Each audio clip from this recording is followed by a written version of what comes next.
Hello, everyone, and welcome to today's live broadcast, How Your Lab is Sacrificing Safety and Spending Too Much Money, presented by Brian Garrett, BS, the Lead Green Associate Product Manager at Labconco Corporation. We are excited to bring you this educational web seminar presented by LabRoots and sponsored by Labconco. Serving the scientific community since 1925, Labconco manufactures laboratory equipment specializing in ventilation products such as chemical fume hoods and biological safety cabinets. They also produce other lab equipment such as glassware washers and freeze dryers. Labconco has ISO 9001 certification, one measure of the company's commitment to quality and consistency in design and manufacturing. Labconco equipment is manufactured in Kansas City, Missouri and Fort Scott, Kansas, and marketed worldwide to academic, industrial, life science, pharmaceutical, environmental, forensic, and clinical laboratory. To learn more about Labconco, please visit www.labconco.com. I am Judy O'Rourke of LabRoots, and I'll be your moderator for today's event. This webinar has been approved for continuing educational credits. Please click on the CE button at the bottom left corner and follow the process to receive your credits. Before we begin, I would like to remind everyone this event is interactive, and we encourage you to participate by submitting as many questions as you want, anytime you want during the presentation. Just click on the green Q&A button located in the lower left of the presentation window. Type your question into the box that appears on the screen. We'll answer as many questions as we have time for at the end of the presentation. Also, please notice you'll be viewing the presentation in the slide window. To enlarge the window, just click on the screen icon located on the lower right. And finally, if you have trouble seeing or hearing the presentation, click on the support button at the top right of the presentation window, or you can use the Q&A button to let us know you're having a problem. Thank you. Now I'd like to introduce Brian Garrett. Brian is the product manager for Biosafety Cabinets and ductless fume hoods. He was accredited as a lead green associate with the U.S. Green Building Council in 2010. Before joining Labconco, Brian was a laboratory director for the Institute for Environmental Health Laboratories in Omaha, Nebraska, where he focused on planning and management of two labs in the beef industry, analyzing foodborne pathogens. He's a member of the Controlled Environment Testing Association and the American Biological Safety Association International, and sits on the Joint Committee for NSF ANSI Standard 49. Please join me in welcoming Brian Garrett. I will now turn the presentation over to him. Thank you, Judy. Thank you, LabRoots, for hosting us today, and thanks for tuning in to hear about how your laboratory could be sacrificing safety and spending too much money. As Judy said, I am an expert in laboratory ventilation, and we'll be talking today mostly about how two major product groups or pieces of equipment in your laboratory are directly related to safety, and then also how they spend money or hit the bottom line of your lab. First, we're going to go over just the general ventilation concepts and the difficulties that are being faced with decades-old design systems. We're talking about specifically high-efficiency or high-performance fume hoods, biological safety, especially where it mixes with chemical safety, new paradigms in ventilation safety design of the laboratory, and how all of these affect your budget. So we're going to look at these from several different business cases. First, looking at high-efficiency fume hoods and ventilation, if you are in the process of designing a new laboratory, you need to keep in mind that through several studies, that HVAC, that is ductwork, supply fans, exhaust fans, the air handling units of your building, especially your laboratory, is going to account for approximately 60% of the cost of a new building. We're also going to look at how these fume hoods interact with those exhaust systems. So a traditional ducted fume hood is simply a negatively pressurized enclosure that takes the hazardous vapors away from a user and vents them to the outside. This is the concept where the solution to pollution is dilution. A fume hood should not be installed without first considering whether the laboratory's supply air system, so now you need to get mechanical engineers involved, will be able to replace all of the air that it's exhausting. For proper hood operation and user safety, there must be sufficient air in the laboratory to exhaust and achieve the face velocity required.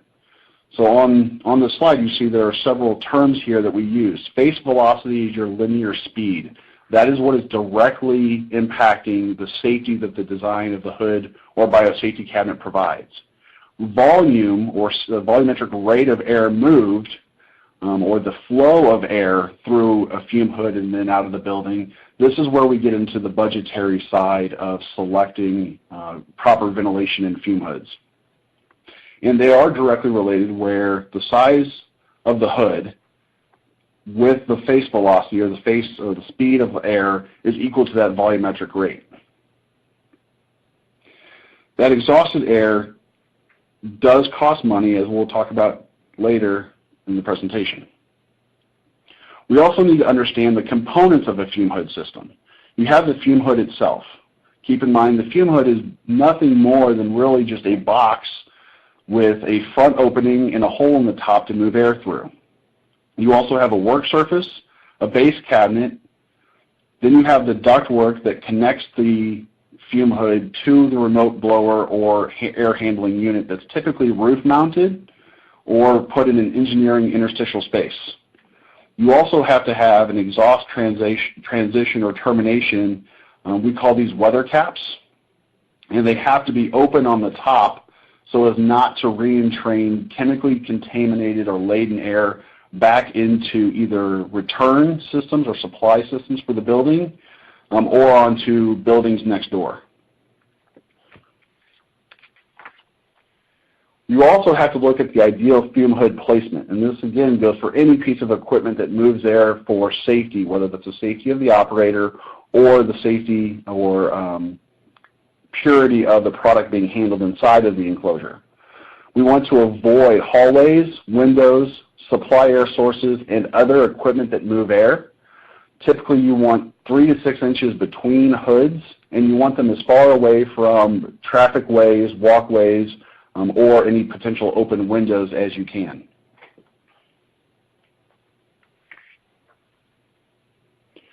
There are two main types of mechanical systems.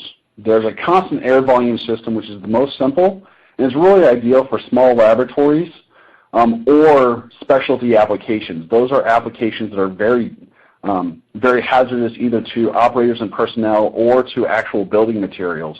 So you can be talking about acid digestions, radioisotope or work with radioactive materials, any application that requires high heat. When we say high heat, typically in the consulting world, we're not talking about a Bunsen burner or an open flame. We're talking about furnaces, again, acid digestions where you're heating potential acids or other solvents or materials up to 400 or 500 degrees. Those would be high heat. Regardless, these constant air systems are constantly exhausting, as the name implies, the same volumetric rate of air no matter the position of the sash height. Therefore, as you raise or lower the sash, you are directly impacting the face velocity and therefore the safety in front of the enclosure. Variable air systems or variable air volume systems, also known as VAVs, are really coming into play, especially on large laboratories, large buildings, and integrated systems, because they are more efficient and down the life of the building or laboratory can save money and energy. The way these systems work is that the volume of air pulled through the hood or through another device is going to change as you lower or raise the sash. So you maintain velocity at the face of the hood, but you're lowering or raising the volume. And this is really good when you lower the sash, because now it's basically in a resting position as opposed to running 100% the entire time.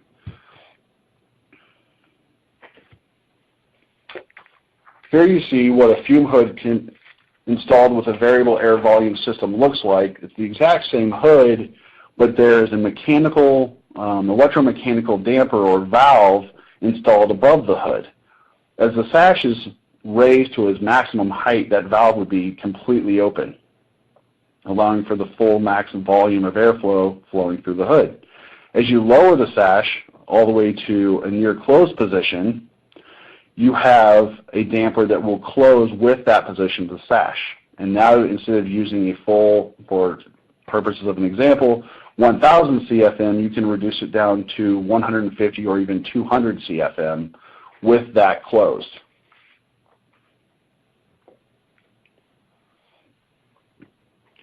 The way a high-performance fume hood, specifically the hoods that were designed to save money and energy in a laboratory, were designed, they're defined as a hood that can meet an ASHRAE 110 containment test and must do so with a 60 feet per minute face velocity with the sash all the way open.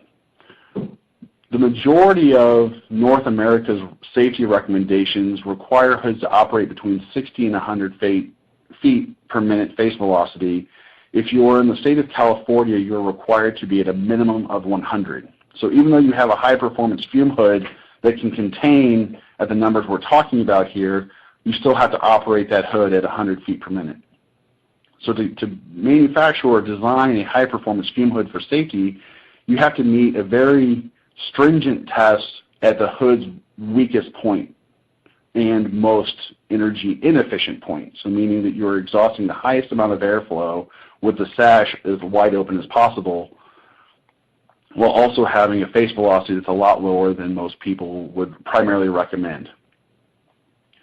Furthermore, you have to detect 0.01 ppm on a sulfur hexafluoride detector test. So when you compare a high-performance fume hood to a 6-foot typical hood, you can see below that two examples out of Labconco's product lines.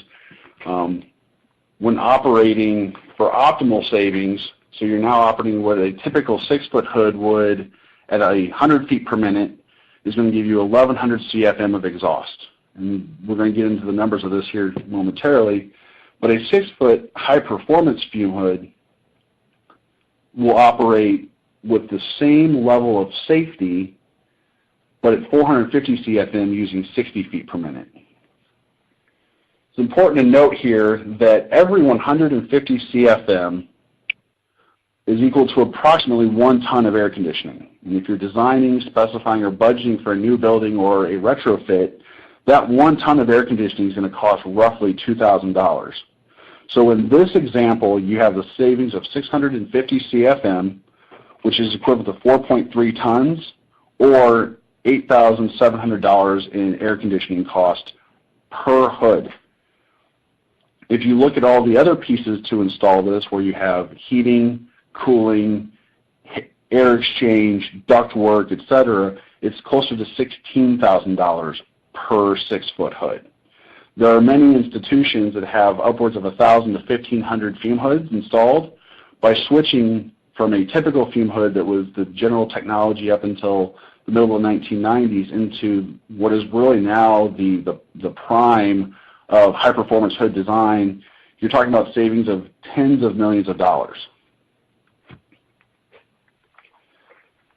If you have to be slightly more conservative, you still want to run a high-performance fume hood at 100 feet per minute instead of the prescribed 60, you're still saving 400 CFM. So if you work out the math, there's still a high degree of savings. And remember, this is all upfront costs. Does not include the fume hood.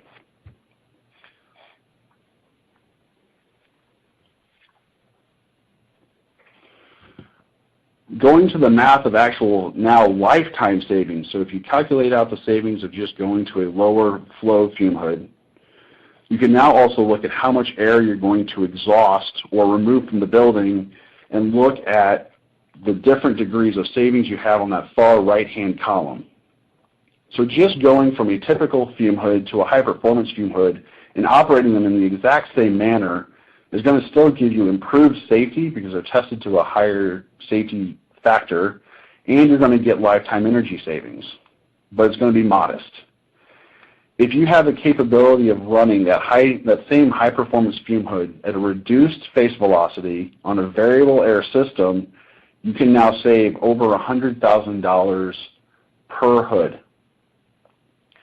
we didn't talk about, but also on this chart, are filtered fume hoods.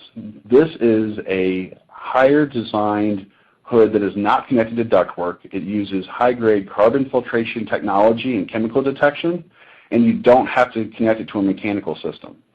So now your savings over an entire hood are going to be offset by the cost of filters that need to be purchased to replace exhausted filters that are loaded with chemicals. And you can see there also the lifetime savings of those hoods against your typical 6-foot fume hood.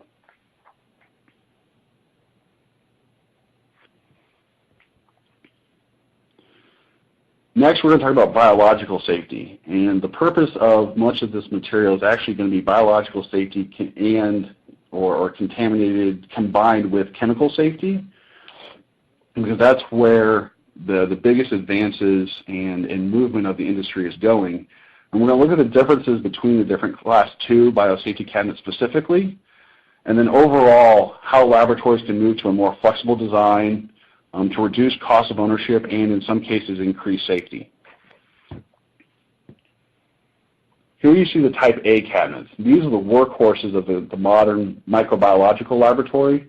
You'll also see them often in pharmacy, pharmaceutical research, compounding pharmacy, forensic sciences, and clinical laboratories, both clinical research and clinical testing. Type A cabinets have a lot of internal and external recirculation, and in fact they were designed primarily to be recirculating their air back in the laboratory. However, when you're dealing with nuisance chemicals, nuisance levels, or odors, you can put a canopy on top of them and exhaust those so that you're not putting those odors or sensitizing chemicals back into the laboratory. One of the most famous examples or applications for this is in the clinical settings where they're handling fecal matter and urine samples. Those are odors you don't really want to be going back into the laboratory. The pros of the Class II Type A cabinet is that they're flexible, meaning that they can be installed pretty much anywhere, especially if they're not going to be ducted. And when they are canopy connected, they have low exhaust demands and therefore are much more suitable for manifolded or systems that use one blower for multiple hoods. The biggest downfall of these designs is that they're not convertible, so you can never flip a switch on an A2 and now be able to handle hazardous chemistry, and you don't have chemical protection to begin with.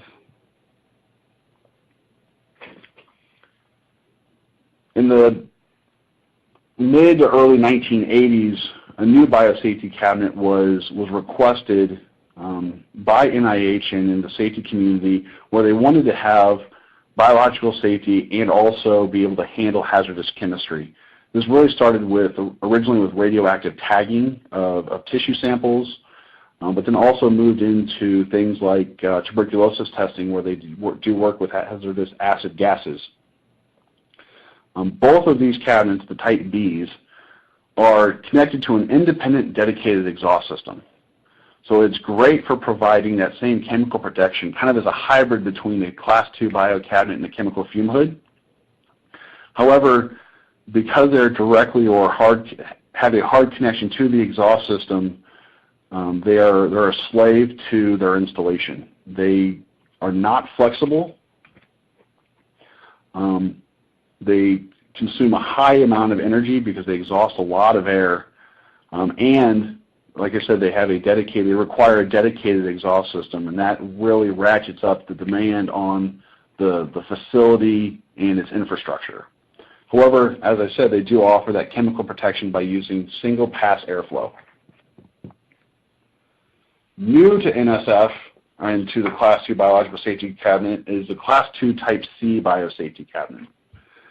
This cabinet uses a mixture of recirculated and exhausted airflow and has internal construction or design using internal blowers and separate ductwork to where it can either recirculate like an A, or if it's connected to an exhaust system with single pass airflow, it can provide protection against low levels of hazardous chemistry.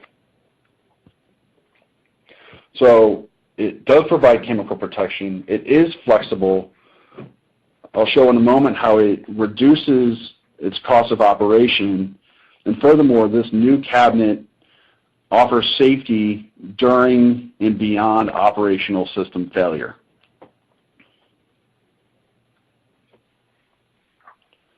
Looking at Class II exhaust systems, you're going to see very similar parts and pieces as you'd find on a fume hood. You have the enclosure itself, you have a transition connection of some sort, the ductwork, the blower, and then finally a weather cap. Looking at the traditional biosafety cabinet resources that were available, you can see the exhaust volume parameters of A's and B's. You can see that the A2 is exhausting roughly half of what you would find in a Class II Type B2 situation, which is the preferred Type B that you'll see around the world. You also have differences in pressures, and if you were talking to anyone that was sizing the mechanical system, you would see and hear that that's a very important number when it comes to the design and installation and operation of these systems. Basically what you're looking at, when you have a larger number, it makes it much more difficult to balance multiple devices on the same air handling unit, whereas on a lower pressure number that doesn't change, just like a fume hood, you can have 10 or 20 of those cabinets on the same blower. That adds efficiency to the design of a building and reduces repetition in both purchase parts and installations.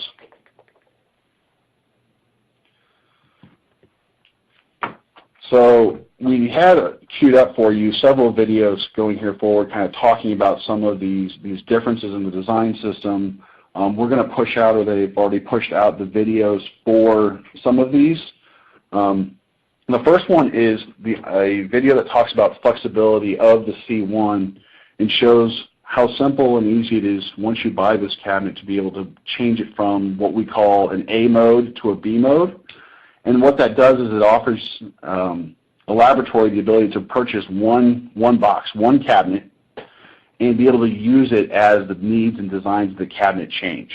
So you may not be using hazardous chemistry in your research, and therefore you have it just recirculating, and then all of a sudden you're provided a new task, and now you have to introduce, applications or processes that involve formaldehyde or xylene or some of these other benzene, those kinds of chemicals where we need chemical protection. If you recall, you cannot convert an A to a B and get that chemical safety. This cabinet has that capability, and vice versa. So you're able to increase flexibility and safety and be able to decrease the upfront spend of your laboratory redesign. When we look at the cost of ownership and specifying BSCs, Type Bs, as I've already said, require to call up multiple small independent exhaust systems per cabinet in addition to the centralized exhaust of the laboratory or other hoods and Type A biocabinets. Type A's do not require this level of design, nor do they offer the customer the safety of the Bs. The Type C1 simplifies this selection process and can be designed into a building just as a fume hood or Type A cabinet can when it comes to the exhaust systems. And then once in operation, the Type C is going to continue to save money for you or the laboratory and even pay them back. Compared to a B2, you're looking at about $50,000 per cabinet saved over 15 years, and up front a savings of around $12,000, not including the cabinet itself.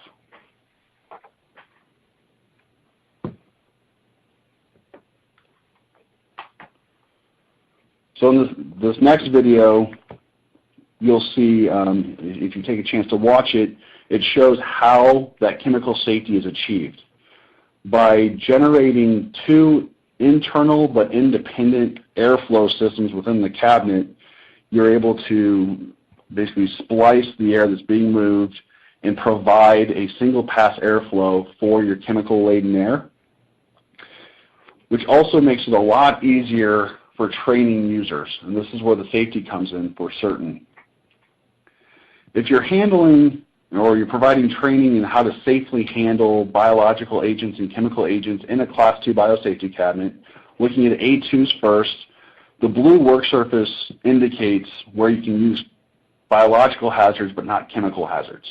So an A2 is very simple to train in. Do not use hazardous chemistry or hazardous chemicals in that cabinet, the entire unit can be used for biological hazards. Likewise, a Class II Type B2 is also very simple to train in. The red indicates where chemical hazards can be used. The B1, which is a legacy design, was the first attempt at a hybrid between a total exhausted cabinet like the B2 and the A2, which was the preliminary recirculating design. Here you can see that training becomes a little bit more difficult, as does the factor of safety, where the red or the rear of the work zone is where you can safely handle chemicals. And that's because in these cabinets, they have two independent exhaust systems, but their entry is not delineated. At the front of the cabinet, that air is recirculated. So that air will be recirculated back into the cabinet. If you're using hazardous chemistry, you don't want to concentrate those chemical vapors in the work zone. In the middle of the cabinet, you see a zone of purple, and that's because as the filters load in the Class II cabinet, as it's used throughout the day in operation, the line of where the air goes to an exhausted node versus a recirculating actually moves backwards and forwards. So unless you are actually introducing smoke into the area, you don't know where that line of safety actually is. The Type C1 makes this far more easy to identify and comfortable to work in. It does use a 3-part work surface on the current designs, and the central area that is dished and perforated right in front of an operator where they're sitting and where they're going to be actively working is where you can use hazardous chemistry if the cabinet's ducted. So for this diagram, we're assuming the cabinet's ducted in a B mode and exhausting the contaminated airflow. And if it's recirculating, that entire work zone would be blue. No hazardous chemistry would be allowable. So for the purpose of training your users in how to safely use the cabinets, a diagram like this would say, if you have this kind of a cabinet, where it's red, you can use hazardous chemistry. Where it's blue, you can use only hazardous microbiological samples.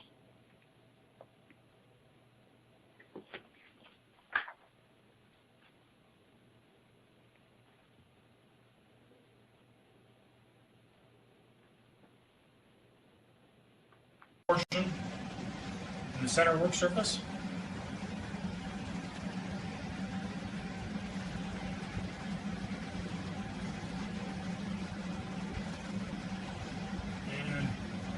The wing surface.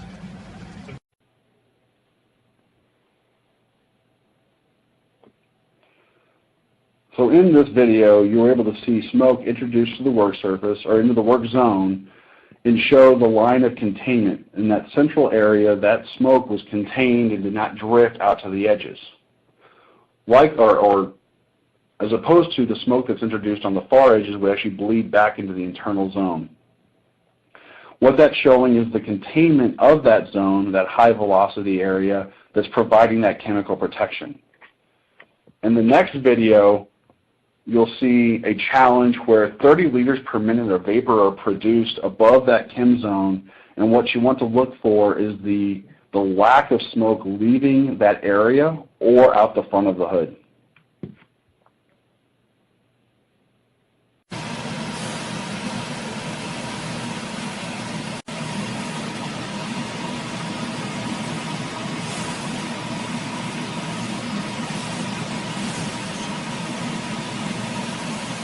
Better feel there? Yes.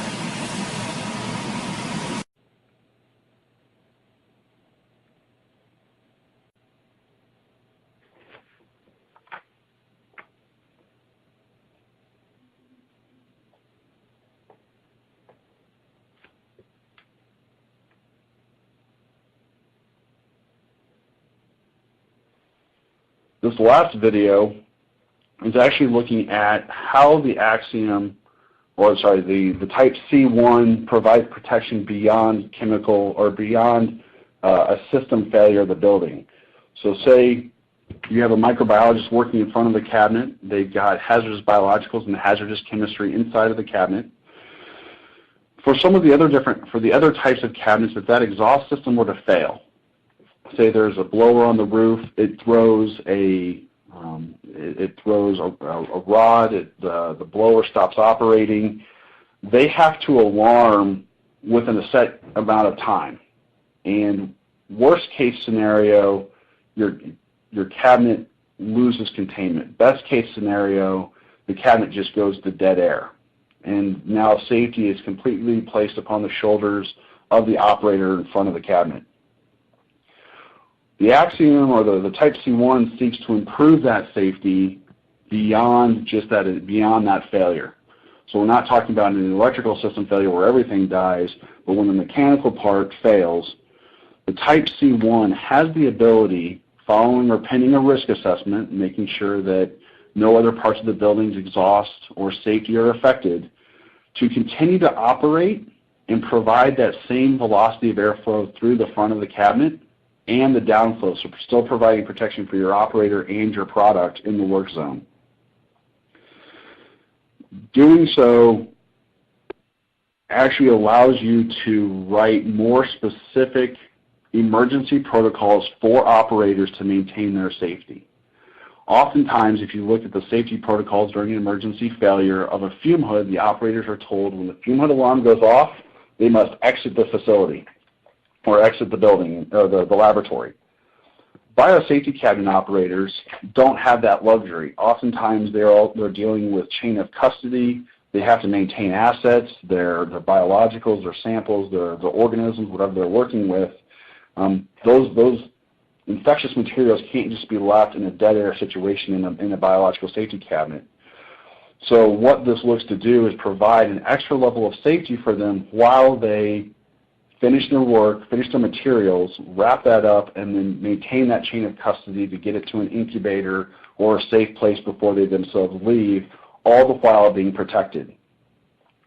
Other biological safety cabinets under such a failure don't necessarily offer that same level of protection, or they do for the biological but not the chemical side. The Type C1 bridges that gap and allows for true chemical safety.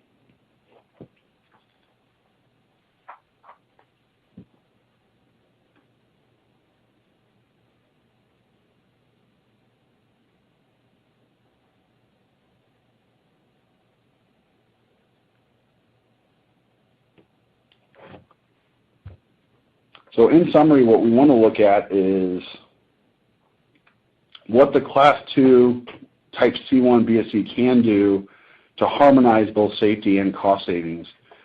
And it does that by being flexible, meaning it can change from an A mode to a B mode. When it's ducted, it has the same energy savings as other non-ducted systems or ducted systems that aren't using total mass airflow. It reduces cost by 50% on the lifetime. It can reduce upfront costs by more than the price of the cabinet itself.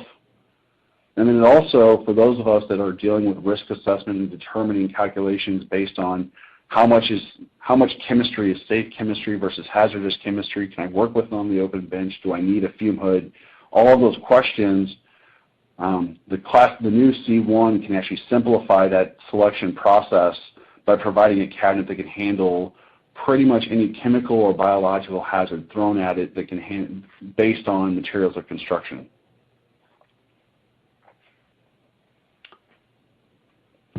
I thank you for taking the time out of your day to review this material and learn more about safety and saving money in your laboratory. Thanks, Judy. Thank you, Brian, for that informative presentation. It's time for Q&A. If you have a question you'd like to ask Brian Garrett, please do so now. Just click on the green Q&A button at the lower left of the presentation window. Type your question into the box that appears on the screen and click on the send button. We'll answer as many of your questions as we have time for, so let's get started. Our first question is, we are in the process of planning a new lab. How can my team evaluate and calculate the ROI for a standard fume hood versus one of the high-performance hoods you talked about? Thank you, Judy. That's an excellent question. The calculations I provided on the lifetime operating costs, or the return on investment that you'd be looking at, we use a median average for energy costs, looking at different power ratings, dollars or cents per kilowatt hour, and roughly it calculates out to $8 per CFM per year. So if you want to judge or, I guess, compare different hoods, whether they're two different high-efficiency hoods between two different competitors, or if you want to compare different hood types within the same manufacturer, if you want to get an idea of how much that fume hood or biosafety cabinet is going to cost over 15 years or over a year even, just multiply the difference in volume by $8 per CFM per year, and that's going to give you your savings. Since the hoods seem to be operating at the same air speeds, how is a high-performance hood actually safer?